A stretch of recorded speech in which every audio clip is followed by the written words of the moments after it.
Good afternoon, folks. My name is Ivan Minaev, My name is Mitchell O'Brien. and we are presenting the environmental issue behind H&M. I will have Mitchell start us off with the details of the H&M brand. So, looking at H&M's company synopsis, we have figured out that H&M sells about 600 million garments every year. In total, that's about 182 tons of clothing, and it is expected to increase in the future. The competitors of H&M are fast fashion giants like Zara, Gap, and Abercrombie and Finch. Now, when we look at the business model, this is how H&M works.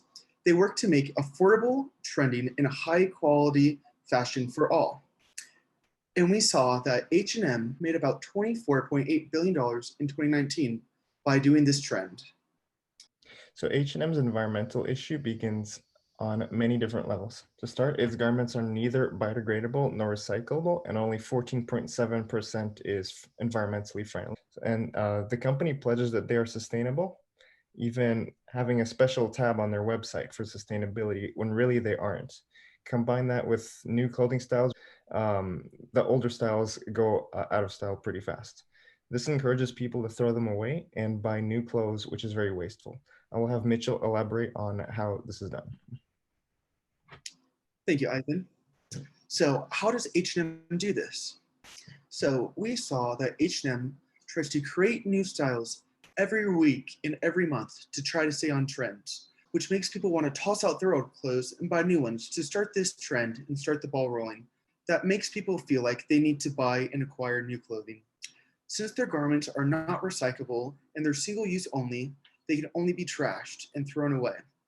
And with this, it stockpiles the landfills and it causes terrible pollution. Instead of replenishing their stock, H&M, they find older styles that they reinvent to make it a new trendy style again. So many of H&M's garments are made out of polyester, nylon, acrylic, and many other non-eco-friendly materials. When they are washed in washing machines, little fibers and parts are extracted and eventually make their way into the ocean, which causes microplastics. These can take anywhere from 20 to 200 years to degrade and is ingested by many living organisms in the ocean. Along with that, the clothes can only be dumped in and largely contributed to Earth's trash, as well as strain on resources. And also, some of these materials, such as polyester, require fossil fuels to be used, and then this creates an increase for emissions and worsens climate change. I'll have Mitchell elaborate on the business perspective. So, looking at the issue from a long term business perspective, unloading costs onto the environment tarnishes the reputation of the company. It may also lead to boycotting. The company is at the mercy of environmental regulations. People are starting to catch on and see what H&M is doing, causing a harm and hurting the environment. Fashion is better on a healthy planet. Markets are affected by the climate change, and this is true. We see that there's a direct relation between if a company is hurting the environment or helping the environment. So all this can be a long-term business perspective through H&M. So, does H&M manage this issue well?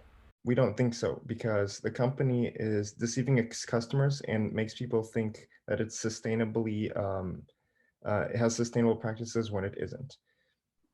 It makes blank statements such as the environment is at the core of our business or we really care about the environment. We recommend that the company should reduce the amount of seasons drastically. That way, people get more excited with each season, and also it should factor in the true cost of clothing. That way, it would become a higher end brand and have a high reputation. And that concludes our presentation, folks. It's been our pleasure to present for you. Thank you very much.